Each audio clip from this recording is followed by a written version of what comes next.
say this. Jack is back. All right, I'm going to address the elephant in the room right away. We had a full episode of this show that was recorded. In fact, Austin was pretty much done with all the production elements. And then while I was doing a live stream, it was announced that Jack Flaherty had re-signed with the Detroit Tigers. So this will be a little bit, not so much out of order, but just a little bit out of order. That's the perfect way to put it, because we're filming the first segment last. But we are going to start by jumping into that. And then Austin, if you're watching this right now, just splice into the next segment. There's no need to cut anything. But I do want to make sure that we get the important news out of the way, which is that the Detroit Tigers made a move, 2 moves. And we do talk about Tommy Kahnle late in this episode, so I don't want to have to recap that. You can find out about all of that goodness near the end. But Jack Flaherty has re-signed with the Detroit Tigers, 2 years, $35 million with an opt-out after 1 year. I said it on the video that I made. I'll say it right here. That's a steal. I thought Flaherty would get more. I thought he'd want more years. This is a perfect move for the Tigers. And while I think that this will work, because I have full faith in this coaching staff, and I have full faith in Jack that he's going to go out and pitch some really darn good baseball next year, this is one of those things where even if it doesn't, I mean, it doesn't affect you that much. It's 2 years, $35 million for a guy who was really, in the time in which he pitched for Detroit last year, was one of the best pitchers in the American League. This is, I'm not going to call it stunning, because it had felt like with some of Jay Flair's social media posts that we were starting to trend in that direction. But right now, man, look, offense. We'll be talking about it till we're blue in the face, and I get it. And this does not mean the end of the Alex Bregman chase, and we're going to talk all about it towards the end of this episode. But you're talking about a pitching staff right now that I'm going to go to war with when I put it against any other staff in this sport right now, especially in the American League. I mean, you got some dogs. And let's say, I mean, dude, you say that Jackson Jobe actually becomes something this year, right? Now it's a lot to ask out of a rookie. I mean, you're looking at 5 good starters. And I think ultimately this is the one thing to keep an eye on. You now have so much depth with what you've added with Flaherty that it wouldn't surprise me if the Tigers turn a trick or two and maybe make a trade to add somebody to kind of bolster that offense if the Bregman thing doesn't end up happening. Because right now you have 4 guaranteed starters, right? Now for that 5th spot, you're going to have Jobe, Mize, Manning, Madden, all the M's, Maeda, I guess, Sawyer, Gibson, Long. You know, that's a lot of guys fighting for one position. While I have no problem with depth, the idea of maybe you take one of your minor league hitters, maybe one of those pitchers, you package them in a deal to get somebody back who you know can hit. This really opens the door for it. I give Harris and these guys, especially Scott Harris, a lot of credit for this, because I it's hard for me to be like, oh, Chris Ilitch, way to go. Like it's $35 million, buddy. Like that's a parking ticket for him. But I think that I have so much more faith in who this organization is signing. And the thing that just makes me super happy is you could tell Jack Flaherty's he's a unique guy. And you could tell he was comfortable here, more comfortable here than he'd been anywhere else in a long time. He goes to the Dodgers and he wins a World Series and he gets a taste of that success. And there's a lot of places he could have gone. A lot of other teams that would have given him 2 years, $35 million. He chose Detroit. You know why? Because we got a staff that knows what they're doing. We got a culture that's in the right place. We got a manager that's fantastic. This is, to me, so much bigger than just the $35 million that Jack Flaherty is making right now, because this is not only becoming a team where pitchers can come to and thrive. It's a place where pitchers can come to and know that they can be a part of something, right? It's not just, hey, you might pitch well, you're going to win 75 games, then we'll ship you off the deadline. Somebody in my live stream said, Jack Flaherty, it's a shame we didn't have him for the playoffs last year. Well, you know what? You can be goddamn sure we're going to have him for the playoffs in 2025. So, woo! Amped. All right. We'll talk more about it throughout the week, but I wanted to get this out of the way because when news breaks, the earth shakes. All right, let's get to the rest of the program. How about that trade? I'm definitely cheating a little bit with the intro for this episode. I don't have many plans to talk about the Luka Doncic trade, but I got to bring it up. And Austin, just if you could have Luka Doncic in the thumbnail for this video, because it might help the algorithm. Quite frankly, I have never seen Twitter as ablaze or X as ablaze as it's been after seeing the news that Luka Doncic had been traded from the Dallas Mavericks to the Los Angeles Lakers. I mean, I'm not even a big NBA guy, though we are going to talk a little bit of Pistons here towards the end of this show. But even I knew like that was a shocking thing. How much Shams, like people legitimately thought that the guy's Twitter was hacked because of how insane that trade was. But yeah, quite a night on sports Twitter on Saturday night. Welcome into I'll Say This. I am Chris Castellani. We are going to focus on our main topics, obviously being Michigan-based sports, Detroit-based sports. I do want to start with talking about college basketball, but before we get into that, a few show notes. If you like this content, you go to CastellaniContent.com. There you'll find everything that we post.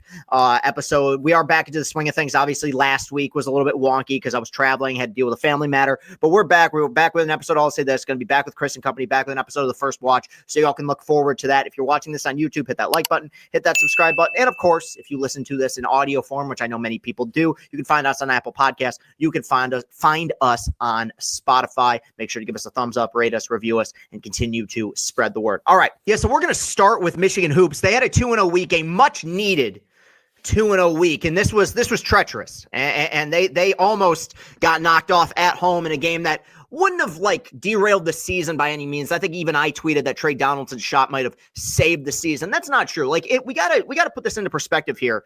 You know, I think sometimes we take for granted how difficult it is to make the tournament. And I think a big reason for that is there's a program in this state with what Tom Izzo's done that has not missed the tournament in like 27 years or something. I mean, it's just a ridiculous run. It's hard to get there. You got to be a pretty darn good team to get there. And this Michigan team, because of how consistent they've been throughout the campaign and some of the quality wins that they've gotten this year, they're going to be a tournament team. But if they wanted to have any belief that they still had a shot at winning the Big Ten, they kind of needed to have a 2-0 week this week. And it started with that game early in the week against Penn State, where you knew it was going to be kind of a dogfight because Vlad Golden early on in the game, you could tell he was not 100%, not even close. I mean, only 4 shot attempts, I believe. He was sick. Not exactly sure what the illness was, but it seemed like he wasn't even 100% healthy against Rutgers either. I mean, I don't know. Don't we have modern medicine? Put some IVs in the boy, and he should be fine. I don't know. I'm obviously being kind of cheeky there, but you could tell he wasn't going to be much of a factor, so Michigan was going to have to really kind of dig deep without their best scorer. And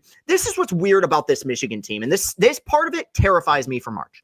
Because there have been so many games, whether it's games they've won or games they've lost, where they've had a lead, and there's that moment that comes in every one of these games where they're up somewhere between 7 to 10 points, and they have about 3 or 4 straight empty possessions. And then before you know it, the game is tied or Michigan falls behind, and you realize they had a chance to stick the knife in and they couldn't do it. Okay, that terrifies me for March because I've seen it a million times where if you don't finish when you're supposed to finish, and if you don't bury a team when you're supposed to bury a team, you let them hang around long enough, especially when they're playing for their season, the season is on the line, some bad things happen. And Michigan got into this point again where they were up by around about 7 against Penn State, few opportunities to go up double digits, couldn't do it. And not only did they find themselves behind by a basket, they found themselves behind by 5 points very late in that basketball game. In fact, this was looking like a loss and a really bad loss. And that's what's so bizarre with this team is that they panic in moments where you shouldn't be panicking. Like they'll panic when they're up by 8. And then there'll be a possession of, empty possessions, few bad shots, few turnovers, and then it's a tie game. But in the moments where you feel like the panic should be setting in, I mean, they were down 5 with 2 minutes left at home against Penn State with their leading scorer basically being a non-factor. And then everyone just settled down. And it kind of infuriates you because it's like, dude, you run that offense for 40 minutes, you can't be stopped. Trey Donaldson took over the game, picked up a big assist, made some huge shots, just a massive, massive 3 to put Michigan in front. And then played great defense on the other end to firmly take control of that game and survive in a really well-played, tightly contested game against Penn State that really they needed to keep any chances of winning the Big Ten alive. And they got it. And it's just the Jekyll and Hyde nature with this team where you'll see these stretches, and you saw it in the latter part of the game against Penn State. You're like, man, when they put it together, it's like watching a beautiful dance. And then when they don't put it together, it's like watching all those dancers run into each other and give each other concussions just because you question what they're doing. But they needed that one. And as close as it was, they only had 9 turnovers, which I don't know if it's a season low, but I mean, in the Big Ten, that's got to be one of their best efforts. So that's big. But secondly, I was almost willing to give them something of a mulligan and put this as a just got to win game because of Vlad Gold not being 100%. I mean, we're talking about a guy who'd been one of the more dominant players in the country this season, especially over the last few months, or at the very least, one of the most dominant big men. You just had to find a way to survive without him, and they did. That was a huge win. And then you go on the road to Piscataway at the rack against Rutgers, a Rutgers team that always scares me. And I saw they showed it on the broadcast that Steve Peichel in his 9 years has only been to 2 NCAA tournaments. It's kind of shocked me because, like, I don't know, man. I feel like they're a tough out year in and year out. Like, I never want to go there and play them. They're always tough. And I knew that this game would be tough as well. Every Rutgers basketball game is the same. And I think you give Peichel a lot of credit for that. His Rutgers teams very much have an identity. And I thought, well, it won't go down as one of Michigan's better wins of the season, though I think it still qualifies as a quad one. I would say it was one of their more impressive, and I felt like it was the best front to back complete game that they've played in a while. Because let's be real, for the last 2 weeks, something about this team just hadn't quite looked right. And while there were still issues to clean up, like I said, I didn't think Vlad Golden was 100%. You had turnover issues again. I mean, it's just a prerequisite at this point that this team starts a game with 3 turnovers in the first 5 possessions. I thought it was one of the best games they've played defensively all year. And look, in March or in college basketball, if you got a player that could just take over a game, you can have one of those outings where a guy's just hitting and there's nothing you can do. Northwestern ran into that during the week when they played Rutgers at Northwestern. Ace Bailey, 13 for 20 shooting, went for 37 points. You knew coming back home, he was going to be feeling it. Not so much. He goes 3 for 14, 10 quiet points against Michigan. That's really what made the game, is that Rutgers, they threw in a few threes at the end, but besides that, they were completely ineffective from beyond the arc, and they shot a lot of threes as well. From Michigan's standpoint, Trey Donaldson picks up a few fouls early. Mari Burnett doesn't play one of his better games, but I thought the bench gave him some really important minutes. Big buckets by Sam Walters, some big buckets by Will Cheddar. I think this is going to be a really important thing for this team going forward, because I always bring up with Michigan State their depth, and we'll continue to talk about that as we get further into this episode as well. I think Michigan's front five, their starting 5 is excellent. Like, I would be willing to venture, I'd put it up there against any other starting 5 in the Big Ten. I think that with the bench, once you get past Cheddar, there's a lot of guys that are either inexperienced in college basketball or inexperienced in the Big Ten. I mean, I thought Justin Pippen, who's a true freshman, gave him some of the best minutes that we'd seen from anyone on Michigan's bench on Saturday. You know, how much can you rely on a true freshman to give you good minutes like that? I'm not sure, but it definitely helped. And they needed it with Donaldson going out early with the 2 fouls, even though he might not have been running things. You needed some consistent guard play. And then as he's done at points this season, Danny Wolf really came alive in the second half. I mean, the Danny Wolf criticism, I know he drives people nuts sometimes because of the turnovers, and I'm not saying it isn't justified. Danny Wolf has far and away the highest ceiling on this basketball team. Like, if Danny Wolf is going right and playing well, this is a team that can make the Final Four. Like, I'm very confident if Danny Wolf goes for 20 every game in the NCAA tournament, this team's making a deep run. Now, if he goes for 20 turnovers, which it feels like he's capable of doing as well, then we got, another issue on our hands. But all in all, I think that this team, even though they've gotten to know each other much better and we've heard all the good things about what Dusty May's been able to do, this is still a team, a group of guys that is playing together for the first time, for the first year. And I brought it up on a live stream the other night where it's like, this won't happen and can't happen. But you almost wonder, like, man, if this team could just come back, if these same guys could be together next year, when you've had a year to kind of get to know each other a little bit. It's like Kevin's famous chili. Okay. Everyone's got to get to know each other in the pot, and they've had to accelerate the process. And Dusty did it the way that Dusty's had to do it, right? You have to go out and poach the portal. What they're doing is a million times better than the alternative, which would have been returning a team that won 8 games a year ago. It's a night and day difference. At the same time, you can still tell at points that the team chemistry, at least on the floor chemistry, off the floor chemistry, I have no concern about that, does lack at points. I think Danny Wolf is a prime example of that, where what he's able to do with his passing ability, guys still haven't figured out. And the communication, at least on the offensive end, can be off a little bit at points. I think on the defensive end, it's been really good.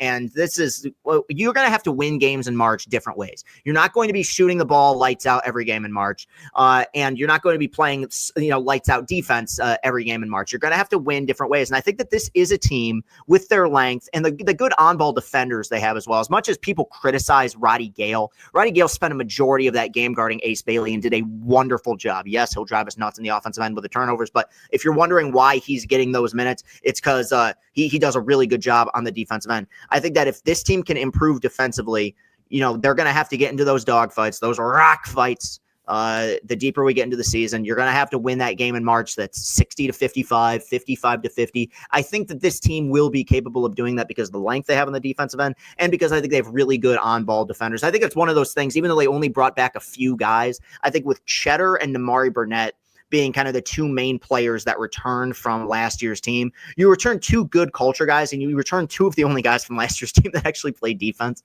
I mean, not to disrespect anybody, but let's be real, that team was defensively inept, and these two guys at least know what they're doing on the defensive end. So as much as Dusty had to rebuild this entire roster, I do think they kind of lucked out on that end. You bring back two good shooters, and you bring back two good defenders. So yeah, all in all, they needed this week. They were a basketball team that appeared like they were trending downward. And you know what? I'd rather trend downward in January as opposed to late February or March, but something wasn't really quite right. And I think maybe it was just as simple as Danny Wolf didn't look like Danny Wolf. My hope is that the second half of that game against Rutgers is the beginning of a second half, or I guess final third of the season resurgence for him. He's so vital to this team's success. Let's talk about Michigan State, who for the first time in this calendar year and for the first time since Thanksgiving lost a game. Now they also won one this week. They dominated Minnesota in a game that was just never really close. And, Minnesota goes to Breslin to play there. It was going to be pretty ugly. MSU left no doubt. And weird things can happen in those games. Not so much where I expected MSU to get upset, but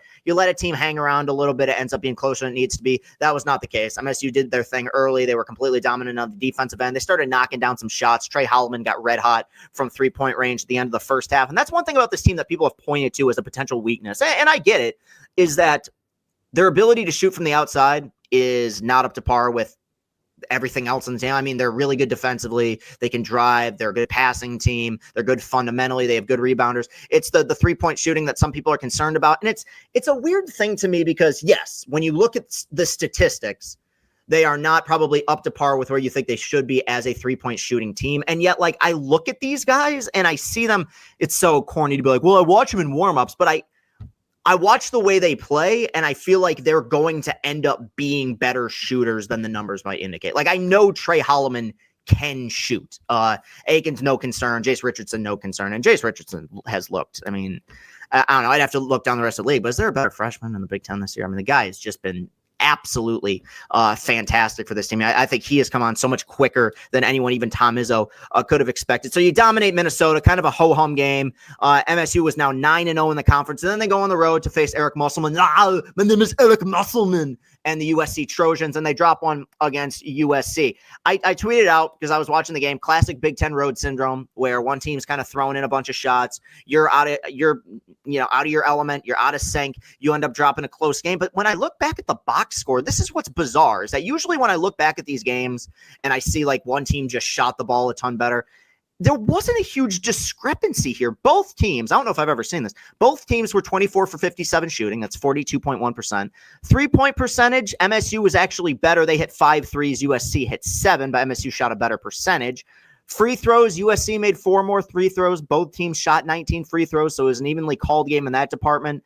MSU with 3 fewer fouls, MSU with 2 more turnovers. So it was a relatively evenly matched game. Where I think this game was won, though, and it's weird to say this, was in the first several minutes where MSU just started out lethargic. They were down 21-7, maybe even 23-7 at one point in this game, and especially when you're going on the road against USC team that's lost some close games, that really needed this statement win, probably their first real big statement home win in the Big Ten, because they did go on the road to beat Illinois. But you're playing a Michigan State team that was undefeated in conference. That's a huge quad one quality win for Eric Musselman, who's going to end up doing a pretty darn good job at USC. I mean, he made things happen at Arkansas. I think that he's going to have the resources to be very successful at USC. It's another team made up of a ton of transfer players. So that's a huge win for them. I just didn't feel like MSU wasn't able to catch up. I mean, they were playing from behind the entire game. Didn't think it was as sloppy maybe as some people indicated. They did have 13 turnovers, which is a little bit uncharacteristic, but it's not maddening. It's not Michigan turnovers. A lot of people have pointed out that Michigan State's schedule this year is very backloaded.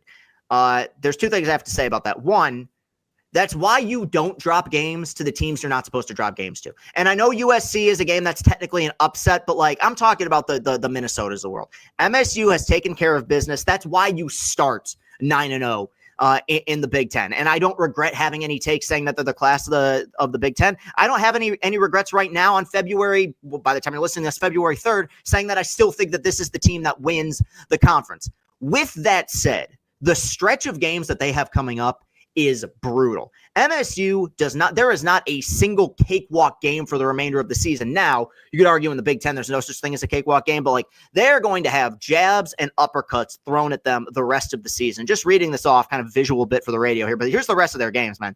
Their next game is at UCLA, home against Oregon, home against Indiana, which is probably the easiest game that they have left, and then at Illinois, home against Purdue, at Michigan, at Maryland, who's looking better every single week, home against Wisconsin, at Iowa, and then they finish the season at home against Michigan in a game that I don't want to jump too far ahead. Well, I think I already made this prediction that at least somebody's going to be playing for the Big Ten when that game comes around. So, yeah, I mean, it's going to be an exhausting stretch for them. And look, it's the way the schedule lines up. I think Michigan's schedule lines up much better for them in the sense that things were a bit more spread out. I mean, their first two Big Ten games are at Wisconsin, home against Indiana. Those weren't exactly cakewalks. So, look, Michigan State will be up to the challenge. I have no real concern about that. I do still think that they are the team that's going to at least win a share of the Big Ten. I don't think that 9-0 start by any means is fluky. Dropped a game against USC that was clearly more important to USC than it was to Michigan State, and that's not meant to say I didn't think MSU didn't put their best foot forward, but you're talking about a team that's probably going to be on the bubble. They needed that. Let's move on here, and I do want to talk about a little bit of Tigers stuff at the end because they did make a signing this week, and we'll keep going with the Alex Bregman stuff. But I want to talk about a little bit of Pistons news because Cade Cunningham was named to the All-Star team. And, I'm not going to come down here and break the X's and O's down for you. I mean, I've watched the Pistons off and on. I've been following them. I think it's a good story. And the deeper it goes, look, if they become a playoff team, this becomes a really good story. So I want to follow along with it. I hope that they're successful. But this is really unique to me, not just for what it means for the Pistons, but I think it's very interesting in regards to what it means for Detroit sports. Because I remember watching the Pistons last season. And while I knew Cade was good, Cade, you got the impression last year, was on the verge of not even liking basketball anymore. And I can't even knock it for him. The guy seemed completely miserable. He reminded me last year of that CYL team that is terrible. Just a collection of guys who can't dribble.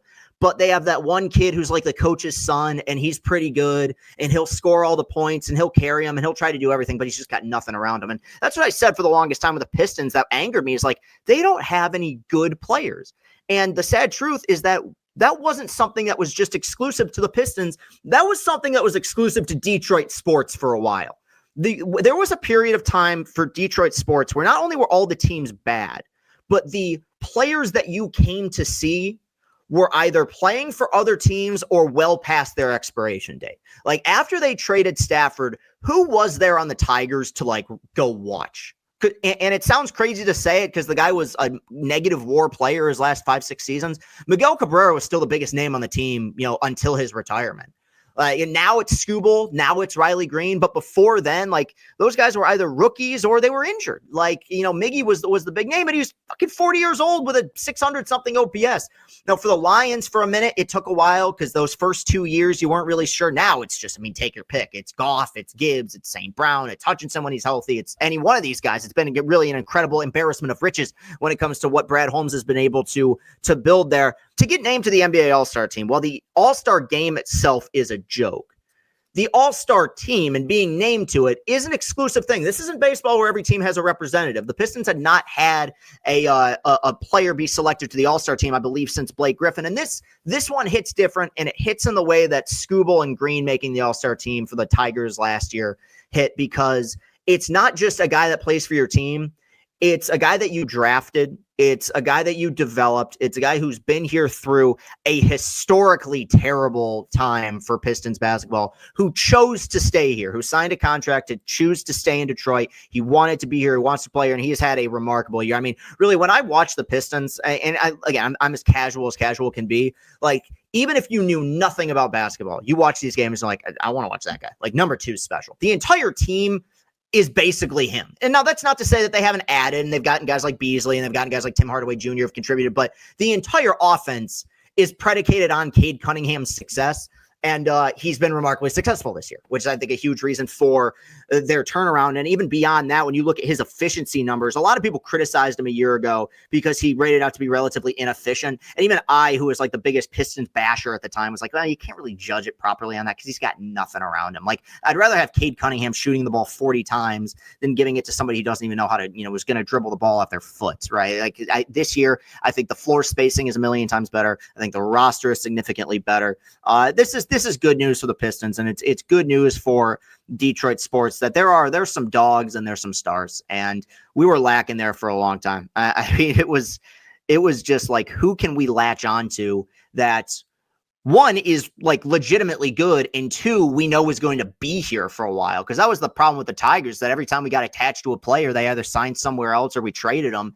Now we got some guys who are not only here, but they're here to stay, and that's good. So I'm happy for Pistons fans today, and I'm happy for Cade Cunningham today, and I hope, again, the All-Star game, who cares? But I hope he balls out in the All-Star game to a certain extent, and he can get more national notoriety, because he's kind of been through the ringer here. And so it's happy to see him succeeding, and I'm happy to see the franchise trending, hopefully, in an upward trajectory. Let's talk a little bit Tigers. Tigers made a move adding to their bullpen. Tommy Kahnle signed a 1-year deal. Was it $7.75 million? I mean, money at this point, it's a 1-year deal. Who cares? But I think it's a great signing. Kahnle has been effective throughout his career, has had some injury issues, but he's pitched a lot of baseball in the postseason, has pitched in the American League Central before, pitched for the White Sox back in the day, a while ago now. Kahnle's been around here for a minute. He is in his mid-30s, which kind of scares you just in terms of durability. But when this guy can pitch, he pitches really darn well. I mean, 2.11 ERA a year ago. I'm really curious to see what Fett and Lund are going to be able to do with him, because this is a guy his pitch is his changeup. If you watch him in the playoffs last year, there was a run in the World Series, and I think even dating back to the ALCS as well, where he threw like 50 straight changeups or something like that. He's going to miss bats with that pitch. He's going to get ahead with that pitch. He's going to get a lot of strikeouts with that pitch, and he's going to be a high swing and miss guy. That's great to see. And now, look, I'm fine with this, adding one more bullpen piece. I think that this bullpen's floor is very high, but I think its ceiling is that of a pen that can be as good as any in the sport. And that scares me to almost say that, because several of these guys, I'm not sure if it was a reflection of who they are or if they just got crazy hot towards the end of last season. But let's say that you get similar baseball this year from what you got out of the following guys last season: Jason Foley, Tyler Holton, Bo Brisky, Will Vest, Sean Gunther, Brennan Hanafy. You now add Tommy Kahnle to that list. I mean, you're talking about some dogs. I mean, this is Chris Fetter's gangster squad, which is what I tweeted out. I mean, last year, I that's the one area where I feel like the bullpen, that wasn't fluky to me, because like Will Vest's fastball just got a new life on it. Like, he just found something late in the year. Same with somebody like Brisky, and same with Gunther, who came out of nowhere, and Hanafy, who came out of nowhere. Do I think all these guys are going to be putting up sub-2 ERAs? No, but there's a lot of depth to this pen. And I think that there's a lot of different ways that AJ is going to use them. I think this is the bullpen that AJ wants to assemble. I still think Foley gets a majority of the reps as the ninth inning closer, late inning guy, but I think all of the guys I just mentioned are going to have multiple saves throughout this season. This is a thing that AJ has been big on ever since he got to Detroit. I don't know if it was so much the case when he was at Houston, but especially since he's gotten here, he's always said, I need to instill the belief in my guys that any one of these dudes can pitch the ninth inning. And I think when you look at the roster that they have coming back in their bullpen, that's the case, and they should be fun to watch. AJ managed it brilliantly a year ago, and these guys just found so much confidence. I mean, the way Brisky was throwing the ball and the way Vest was throwing the ball, we know how good Holton is. There's a lot of damage that can be done with this bullpen, which is crazy to say, because what's always been the Achilles heel has been the pen. I think that is officially fixed. Knock on wood, because I know how fragile bullpens can be, but even if a few of these guys fall off, I mean, I just gave you like 8 pitchers. If you can get 5 good bullpen arms, you're going to have a pretty good bullpen. So there's a lot to be excited about. And there's guys I left out. Like, who knows if Ty Madden comes out of the pen? Who knows if Brant Herter comes out of the pen? There's so much pitching depth here, more than there's ever been. And Kahnle just adds to that. So good job by everyone involved. Now, of course, unless something happens in the next 24 hours, the Alex Bregman saga continues to continue. Look, everyone's so hush-hush about this, and I've heard varying things about what the offer is for Bregman. There was a rumor this past week that the best offer came from Detroit. Look, here's what I'll say.